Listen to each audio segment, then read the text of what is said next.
Ini adalah keyboard Vertex Series GT65 edisi Japanese Synro. Di video ini, gue bakal lakukan unboxing, review, lalu nanti kita bakal mod keyboard ini, jadi stay tune sampai akhir video. Dalam boxnya GT65 ini, kita dapat keyboardnya dan beberapa aksesoris.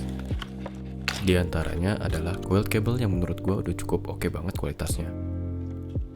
Lalu kita juga dapat ekstra aksen keycaps berwarna hitam dan putih dengan tema Japanese road sign-nya. Keycaps yang digunakan sudah berbahan PBT dengan cherry profile dan cukup tebal, namun sayang masih die-sub alias belum double shot injection. Menurut opini gue sih nggak perlu beli keycaps lagi, soalnya keycapsnya ini udah cakep banget dan kualitasnya juga sudah cukup oke. Kita juga dapat keycaps dan switch puller serta 2 extra switch. Unit yang gue unboxing hari ini menggunakan switch linear Avion Blue Sky. Nah, sekarang kita singkirin boxnya dan geledah keyboardnya.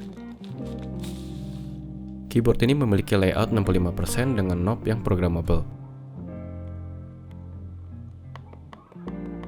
Keyboard ini juga sudah menggunakan gasket mount supaya rasa ngetiknya lebih lembut dan suaranya juga lebih halus. Lalu keyboard ini juga bisa dihubungin dengan 3 cara, yaitu dengan kabel Type-C yang removable, Bluetooth, dan wireless dongle yang ada di tempat simpennya di belakang keyboard supaya nggak gampang hilang. Lalu keyboard ini juga punya 2 mode, yaitu Windows dan Mac. Mode koneksi dan OS-nya bisa disetel dengan cetekan di belakang keyboardnya. Di sisi bawah terdapat 2 adjustable feet yang masing-masing punya 2 setelan tinggi supaya typing angle-nya menjadi lebih optimal sesuai dengan selera masing-masing.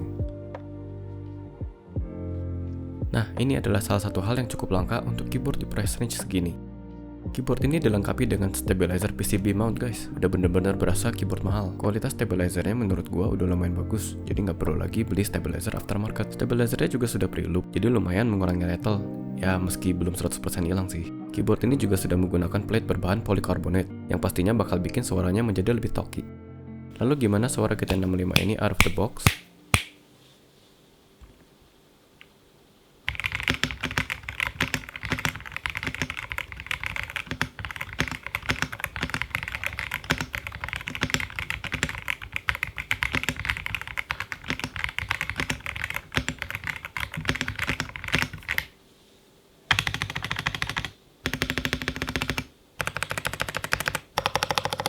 Untuk keyboard pre-built di price range segini, suara dari GT65 ini sebenarnya sudah cukup oke. Stabilizernya meski sudah pre-loop tapi masih terdengar rattle-nya. Sekarang kita mulai proses moddingnya. Pertama, kita bongkar dulu keycaps dan switch-nya. Keyboard ini bakal gua mod total. Gua bakal loop dan film switch Avion Blue Sky-nya. Lalu gua bakal retune steps-nya. Gua bakal kasih PE foam pads, Tempest mode. Lalu ada satu mod spesial yang bakal gua kasih. Keyboard ini sudah menggunakan soket short facing 5 pin, sehingga bisa ditukar dengan switch apa aja dan menggunakan keycaps cherry profile karena dijamin nggak akan mentok. Nah, setelah kita bongkar keycaps dan switch-nya, kita akan buka case-nya.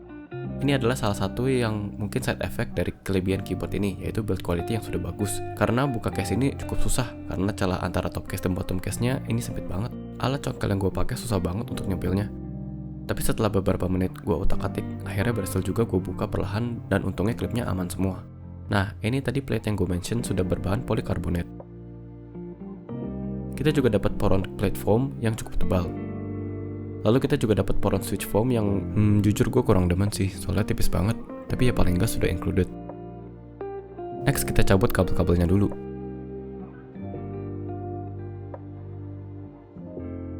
Nah, ini yang tadi gue sebut soketnya sudah south facing karena LED backlightnya terdapat di bagian bawah soketnya. Soketnya juga sudah Kel style soket, jadi mudah untuk copot pasang dan pastinya sudah kompatibel dengan segala switch mechanical. Terakhir kita juga dapat case foam yang sudah lumayan.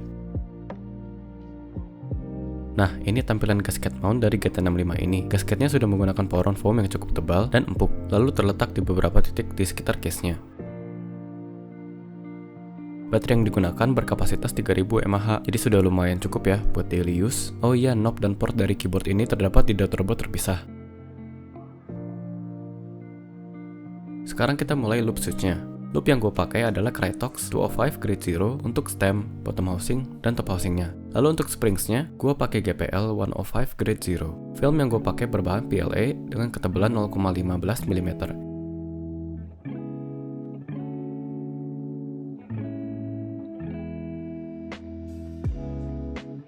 Habis loop dan film switch-nya selesai, kita lanjut nge-mod stabilizer-nya.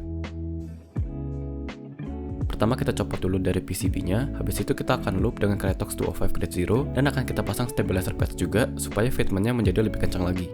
Nah, ini dia guys mod spesial untuk keyboard ini.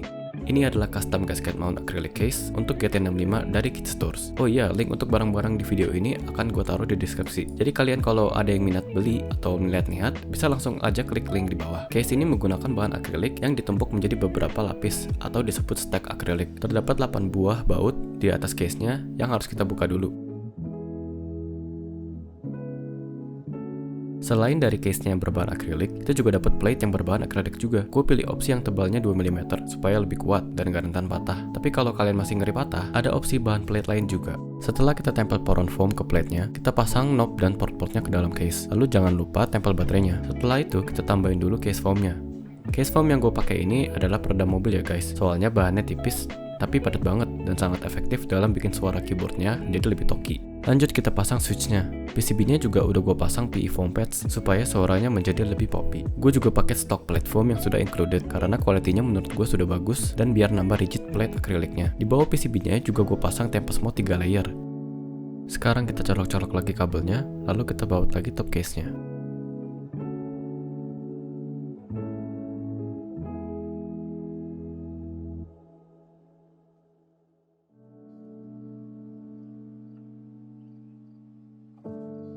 Terakhir kita pasang keycaps-nya dan knob-nya.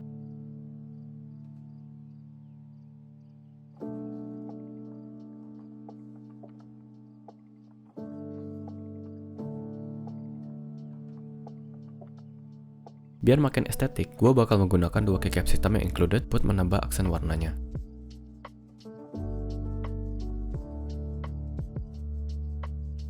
Dan selesai proses moddingnya. Menurut gue sih keyboard ini jadi makin cakep banget. Case matte black dengan keycaps Japanese root putih dan aksen hitam bikin keyboard ini terlihat clean, tapi ada hint-hint keyboard custom gitu jadinya. Kalian prefer penampilan sebelum di mod apa sesudah di mod? Tulis pendapat kalian di kolom komentar. Sebelum masuk ke sound test, terima kasih sudah menonton.